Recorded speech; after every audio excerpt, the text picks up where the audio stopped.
दोस्तों, बचपन से ही हमारी लाइफ में एक ऐसा पर्सन होता है जिससे हमारी बहुत तगड़ी दुश्मनी होती है। ना हमारी कभी उससे बनती है और ना उसकी कभी हमसे। मानो आप दोनों गैंग्स ऑफ वासेपुर के सरदार खान और रामाधीर सिंह हो, पर क्या हो जब ये राइवलरीज बड़े पैमाने पे हो, जैसे दो कंपनीज के बीच में। तो आज हम ऐसे ही टॉप 5 कंपनी राइवलरीज की बात करेंगे जो अपने आप को दूसरे से बेहतर दिखाने और बताने के लिए किसी भी हद तक चले गए। तो वीडियो एंड तक पूरी देखें।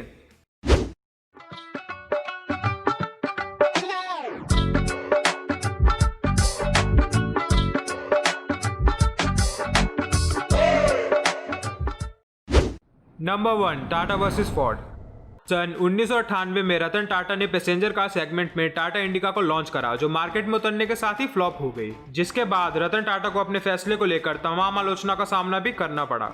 कंपनी ने उन्हें यह सलाह दी कि उन्हें अपना पैसेंजर कार का बिजनेस बेच देना चाहिए, जिससे रतन टाटा सहमत भी हो गए। बिल फोर्ड, जो कि उस टाइम पे फोर्ड के मालिक थे, उन्होंने इसे खरीदने के लिए दिलचस्पी दिखाई। अपने कुछ कर्मचारियों के साथ रतन टाटा डिट्रॉइट के फोर्ड के हेडक्वार्टर पहुंच गए, पर मीटिंग के दौरान रतन टाटा को बिल फोर्ड का व्यवहार पसंद नहीं आया। बिल फोर्ड ने रतन टाटा से कहा जब उन्हें पैसेंजर कार बिजनेस का आइडिया ही नहीं था तो उन्हें इस फील्ड में कदम नहीं रखना था। ये बात रतन टाटा के दिल पे लग गई और उन्होंने डील करने से इनकार कर दिया। रतन टाटा इस बेइज्जती के बाद बड़े तनाव में थे, पर कहते हैं ना, उड़ने में बुराई नहीं है, लेकिन उतना ही जहां से जमीन साफ दिखाई देती हो। अपने शुरुआती विफलताओं के बाद टाटा मोटर्स ने पैसेंजर कार बिजनेस में उम्मीद से बेहतर प्रदर्शन किया, जबकि इसी टाइम में फोर्ड का बिजनेस काफी प्रभावित हुआ और कंपनी मानो बंद होने की कगार पे आ गई। उस वक्त टाटा ने लग्जरी ब्रांड जैगुआर और लैंड रोवर को खरीदने का प्रस्ताव दिया। इसके लिए बिल फोर्ड अपनी टीम के साथ टाटा के हेडक्वार्टर्स बॉम्बे हाउस पहुंचे और एंड में डील $2.3 बिलियन यानी 9,300 करोड़ रुपए में फाइनल किया गया। इस मीटिंग के दौरान बिल फोर्ड ने रतन टाटा से कहा, आप हमारी इस लग्जरी सेगमेंट को खरीद कर हम पर एहसान कर रहे हैं। आज जैगुआर और लैंड रोवर टाटा ग्रुप की संपत्ति है और मुनाफे के साथ बिजनेस कर रही है। अक्सर इंतजार करने वालों को सिर्फ उतना ही मिलता है जितना कोशिश करने वाले छोड़ देते हैं। यहाँ पर आपने देखा कि कैसे रतन टाटा ने अपनी मेहनत के बलबूते बिल फोर्ड को एक करारा जवाब दिया।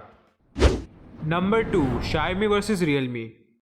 Xiaomi ने इंडिया में स्मार्टफोन इंडस्ट्री में 2012 में कदम रखा अपने Xiaomi Mi स्मार्टफोन के साथ। अपने बहुत सारे फीचर्स और कम प्राइस के चलते कुछ ही समय में लोगों के बीच काफी पॉपुलर हो गया। एक समय तो ऐसा था कि फ्लैश सेल में Xiaomi के फोन 1 सेकंड में सोल्ड आउट हो जाया करते थे। पर इंडियन स्मार्टफोन मार्केट में लंबे वक्त से दबदबा कायम करने वाली चाइनीज स्मार्टफोन ब्रांड Xiaomi को ओप्पो सब ब्रांड Realme से काफी कड़ी चुनौती पेश आ रही है। खासकर बजट और मिड रेंज सेगमेंट में Realme ने लोगों को बेहतरीन फीचर्स वाले विकल्प दिए हैं, जिसके चलते ये Xiaomi के लिए चिंता का सबब बन चुका है। दरअसल भारत में Xiaomi ने मिड रेंज सेगमेंट में ही कदम रखा था और कम कीमत में दमदार परफॉर्मेंस ऑफर करते हुए टॉप पर भी पहुंचा। Realme ने भी काफी हद तक यही स्ट्रेटेजी को फॉलो करा है। दोनों के बीच आए दिन खींचातानी चलती रहती है। Realme और Xiaomi का कंपटीशन यूजर्स को साफ दिखने लगा है। Realme ने जिस दिन भारत में अपनी क्वाड कैमरा सीरीज के डिवाइस Realme 5 और Realme 5 Pro को लॉन्च करा, उसी दिन Xiaomi ने 4 लेटेस्ट डिवाइसेस के 6 वेरिएंट के लिए प्राइस कट आउट कर दिया। 2020 में पहले क्वार्टर में बिके स्मार्टफोन की तुलना करें तो इसमें Xiaomi का मार्केट शेयर था 30%, तो वहीं Realme का था 14%। और मजे की बात यह है कि बिक्री के मामले में Realme ने अपनी पेरेंट कंपनी Oppo को भी पीछे छोड़ दिया है, यानी बाप नंबरी तो बेटा 10 नंबरी। पर कुछ भी हो, इस टफ कंपटीशन के चलते हम यूजर्स को बहुत फायदा हो रहा है, क्योंकि हमें और कम प्राइस में और ज्यादा फीचर्स देखने को मिल रहे हैं। Number 3, Adidas versus Puma। आपने दीवार मूवी तो देखी ही होगी, जिसमें दो भाइयों की आपस में दुश्मनी थी और उसका लेजेंडरी डायलॉग, आज मेरे पास बिल्डिंगें हैं, प्रॉपर्टी है, बैंक बैलेंस है, बंगला है, गाड़ी है, क्या है तुम्हारे पास? मेरे पास माँ है।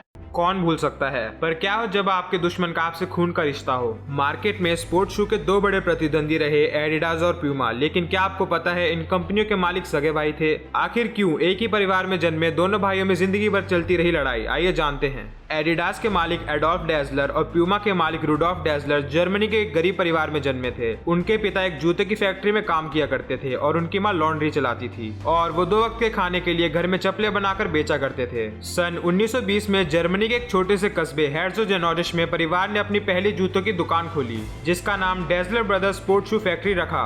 एडोल्फ जूते बनाने में माहिर थे तो वहीं रुडोल्फ एक बेहतरीन दुकानदार थे। एक वह भी समय था जब दोनों भाई तानाशाह हिटलर की पार्टी के मेंबर भी थे। उसी समय ओलंपिक्स के दौरान दोनों भाइयों ने अमेरिका के एथलीट जेसी ओवेंस को उनके द्वारा बनाए गए जूते पहनने के लिए राजी कर लिया। फिर क्या था, यहीं से डेजलर भाइयों की किस्मत चमकी। सन 1936 में जेसी ओवेंस ने ओलंपिक्स में 4 गोल्ड मेडल अपने नाम किए। उनकी जीत के साथ ही डेजलर कंपनी अंतर्राष्ट्रीय स्तर पर पहचाने जाने लगी। पर कहते हैं ना, सक्सेस के साथ साथ ईगो भी आती है, जिसका असर दोनों भाइयों के रिश्तों पर पड़ने लगा। हालांकि आज तक कोई नहीं जान पाया है कि दोनों के बीच लड़ाई की असली वजह क्या थी। एडोल्फ ने अपनी कंपनी को एडिडास नाम दिया तो वहीं रुडोल्फ एडोल्फ ने अपनी कंपनी का नाम प्यूमा रखा। हेर्ज़ोग-नोरिस के आधे लोग एडोल्फ की कंपनी में काम करते थे तो आधे रुडोल्फ की। कहते हैं सड़क पर जा रहे लोग जूते देखने के बाद ही एक दूसरे से बात किया करते थे। दोनों भाइयों की कंपनी में काम करने वाले लोगों को अपनी दुश्मन कंपनी से किसी भी तरह के रिश्ते कायम करने की मनाही थी। और एक फन फैक्ट ये है कि 70 के दशक में दोनों भाइयों की मृत्यु हुई और दोनों को एक ही कब्रिस्तान में दफनाया गया, वो भी जितनी दूर हो सके उतनी दूर। Number 4, Amazon versus Flipkart. India में डिजिटलाइजेशन के बाद ई कॉमर्स साइट्स की एंट्री हुई, जिन्होंने सामान खरीदने के तरीकों को पूरी तरह बदल के रख दिया। और इसी सेक्टर में उभर के आए दो बड़ी कंपनीज, Amazon और फ्लिपकार्ट। फ्लिपकार्ट बनाया है सचिन बंसल और बिन्नी बंसल ने, जिन्होंने IIT दिल्ली से कंप्यूटर साइंस में इंजीनियरिंग की है। हालांकि 2018 में उन्होंने फ्लिपकार्ट एक अमेरिकी कंपनी वॉलमार्ट को 1,20,000 करोड़ रुपए में बेच दी। वहीं Amazon के मालिक हैं जेफ बेजोस, जिन्हें कोई इंट्रोडक्शन की जरूरत नहीं है, पर आप में से फिर भी कोई इन्हें नहीं जानता तो मैं आपको बता दूं कि फिलहाल दुनिया के सबसे अमीर आदमी हैं। जेफ बेजोस की नेटवर्थ है करीब 188 बिलियन डॉलर, यानी लगभग 14 लाख करोड़ रुपए।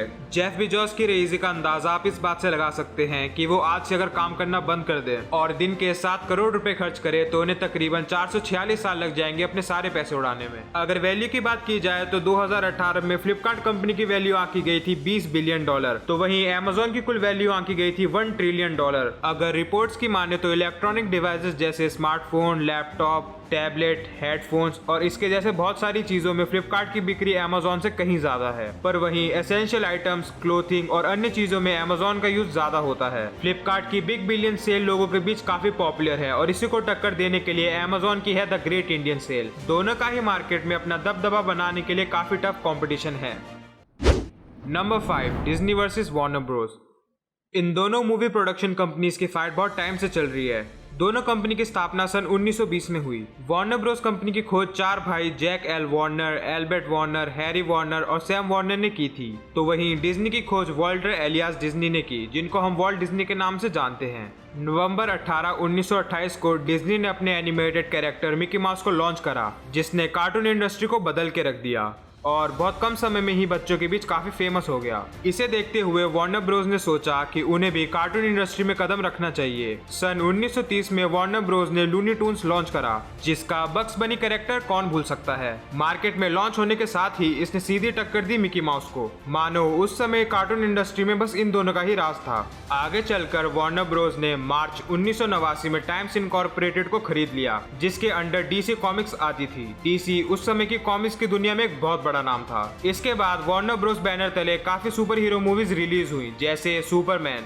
Batman, Batman and robin, justice league और जोकर, जो कि लोगों के बीच काफी पॉपुलर हुई। इसी को टक्कर देने के लिए डिज्नी ने सोचा कि कुछ करना पड़ेगा। उस समय DC को सिर्फ एक ही कॉमिक कंपनी थी जो टक्कर दे पा रही थी, जो कि थी मार्वल। तो डिज्नी ने 2010 में मार्वल को खरीदने का ऑफर दिया। उस समय फॉक्स स्टूडियोज ने इससे इनकार कर दिया, क्योंकि फॉक्स स्टूडियोज मार्वल से बहुत अच्छा खासा पैसा कमा रही थी। न जाने डिज्नी कितनी बार मार्वल को खरीदने की कोशिश कर चुका था, पर हर बार निराशा ही हाथ लगती थी। 2019 में भी ऐसा ही हुआ, पर इस बार डिज्नी ने मार्वल नहीं पूरा फॉक्स स्टूडियोज खरीदने का प्रस्ताव रख दिया और आखिर में 52 बिलियन डॉलर में डील फाइनल हुई। हाल ही में देखें तो पैसा कमाने के मामले में डिज्नी वार्नर ब्रोस स्टूडियो से कई गुना आगे है। इस बात का अंदाजा आप इस चीज से लगा सकते हैं कि दुनिया में 10 सबसे ज्यादा कमाई करने वाली मूवीज की लिस्ट में 5 डिज्नी के बैनर तले बनी है, जैसे Avengers end game, Avengers infinity war, star Wars the force awaken, frozen 2 और द लायन किंग। अगर डिज्नी के पास क्वांटिटी है तो वहीं वार्नर ब्रोस के पास क्वालिटी है। वार्नर ब्रोस की 17 मूवीज ऑस्कर में पिक्चर ऑफ द ईयर का अवार्ड जीत चुकी है, जो कि बहुत बड़ी बात है। वार्नर ब्रोस बैनर तले बनी dark night series, Harry Potter series, Interstellar, Inception और द गॉडफादर जैसी मूवीज को कौन भूल सकता है। दोनों ही प्रोडक्शन कंपनीज ने हमें काफी उम्दा और बेहतरीन फिल्में दी हैं। तो ये थी दोस्तों दुनिया में टॉप 5 कंपनी राइवलरीज। अगर आपको वीडियो पसंद आई तो लाइक करें, और अगर आप फ्यूचर में ही ऐसी और इंटरेस्टिंग वीडियोस देखना चाहते हैं तो मेरे चैनल को सब्सक्राइब करें। अलविदा दोस्तों।